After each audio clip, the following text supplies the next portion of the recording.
Hey guys, and welcome back to my channel. Thank you so much for joining me for another video. Today I want to talk to you about 7 minimalist habits that I have actually been able to implement into my life over the last year, and they have genuinely become habitual. I realized that I never make videos and kind of follow-ups after sort of 6 months or a year of things that I try and implement into my life and how successful they actually are. And about a year ago I made a video about 8 minimalist habits that I wanted to implement. So today I'm going to be talking to you about the ones that I was able to do so. So if you find some value in this video, please give it a thumbs up because it really supports my channel, and subscribe for more. So grab a cup of tea and let's get straight into the video. So the first one is a 1 in, 1 out policy, and that is to basically be really conscious about the things that I actually need versus what I want. So if a pair of shoes, for example, that I wear almost every day become irreparable, then it's time to get a new one. So I find a way to carefully recycle the old shoe, and then I'm able to bring a new pair in because I've allowed one to kind of leave.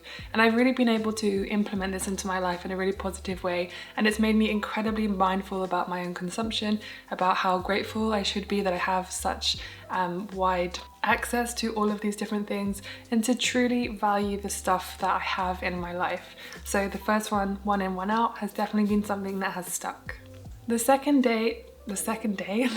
thing is 30 days thinking. So at least having a month of real thought into more so the bigger things that I buy in my life. So for work, I tend to need to buy things like cameras or tripods or things. And while I still always buy everything secondhand, it is still something to think about. Because when you're looking at things like, if you love photography and videography, then you're going to have a love for cameras and experimenting with different things. So I have to be super careful about getting really carried away and wanting to buy these cameras that I don't really necessarily need.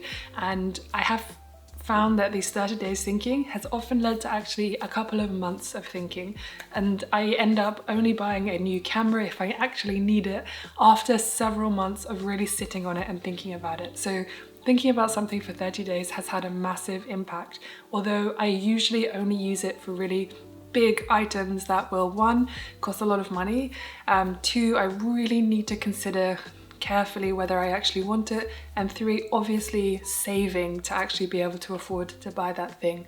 So yeah, I really do love this one and have definitely implemented it into my life. The next one is eating everything in my cupboards before bringing anything new into my cupboards. And not only is this a minimalist tip, but this is also a low waste and sustainable habit as well, because it means that no food goes to waste, and it means I'm not cluttering up my cupboards with loads of jars of random things that I'm not eating. I'm really careful now about this, and every single month I go through everything to see what's left, and if there are some kind of weird things in there, I will find a recipe to make with them, and it's helped me to be really exploratory in the fridge as well. In the fridge, guys, I cannot talk today. In the kitchen, and it has helped me to really explore different ways of eating and veganism and plant-based eating, etc. So I definitely really like this one. It's helped me to save waste, save money as well, and also just ensure that I'm not cluttering up my cupboards. The next one is to think about, is this item still serving me? And this one feels like quite an obvious minimalist tip, but I was trying to implement it into my life last year when I was really in just the beginning stages of minimalism, and I still very much see myself as a beginner because I'm still very much on this journey and I don't fully understand everything to do with minimalism. I'm just trying my best. And I found with things that aren't serving me anymore, I have given away to friends that have actually got use out of it, or I have found a way to recycle it properly and responsibly. But mostly it's been things that are in really good shape, and I've asked my friends, I've sent them photos and said, would this be of any value to you? And luckily lots of things really have been. The same with my sister and my brother and my parents and things like that. It's been really good to be able to give things that aren't serving me anymore to other people. So I found this habit really useful, and I always consider when I'm looking at stuff in my room and when I'm tidying up, I always look at things and think, would someone else use this more than me? Is it still serving me? And I love that I've made this very habitual in my life. The next one is to research and repair. I am so glad that I have been able to keep this and really make it a habit, because I absolutely hate the idea of getting rid of things just because something has broken or a hinge is coming out or something. And it is actually repairable. My sister and I bought jackets on eBay, I think a couple of years ago. No, maybe it's got to be at least 5 years ago now, maybe 6. And they've got just a few little holes in them, but they are perfectly you know, great and usable. So we took them to a tailor and they just sewed up the holes for us and replaced the zip, and now they're good as new. And it's really, really great to be able to repair and research just to make sure that you're getting as much life out of your items as possible. So my first thoughts now whenever something breaks is, let's do some research, see if we can repair it first before even considering getting rid of it. So I'm so glad that really has changed my mindset. The next one is to positively reinforce my style. And you might not understand why that might be a minimalist habit, but for me it's been really, really, really positive because it's prevented me from jumping on trend bandwagons in terms of clothing and things like that. And it's really helped me to cement how I feel about my style and what I should be wearing, and not consider what other people are kind of saying unless it's genuinely inspirational in terms of my style and really does feed into it in a positive way. So I've been really trying to positively reinforcing, you know, feeling proud of what I wear, even if it's other people think that it's hideous or really boring or whatever. As long as I like it, that's what matters.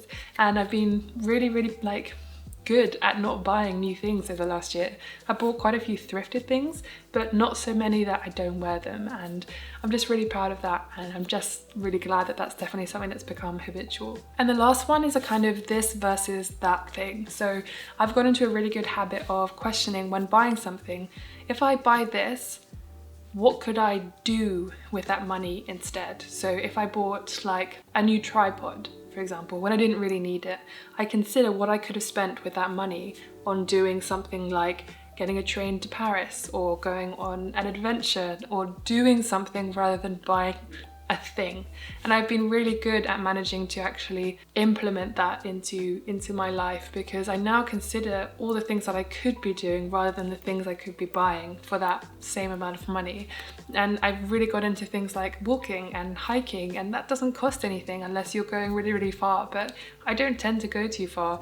The worst case scenario is I have to get a train somewhere in the UK, and that might be a little bit expensive, but it'll still be worth it because the activity is free. So I'm definitely glad that I've been thinking about this versus that in terms of consumerist items over experiences, and I've been good at moving towards, you know, more experiences than stuff. So those are just 7 habits that I really have been able to implement into my life over the last year, and I'm really happy to say that I still use them. Hopefully you found them interesting or motivating in any way to implement more minimalist habits into your life. If you have any advice on more minimalism things, then please leave them in the comment section below, because I am always trying to learn more about minimalism and how to be a better minimalist. So thank you so much for watching. I really appreciate it, and I'll see you guys in the next video. Bye.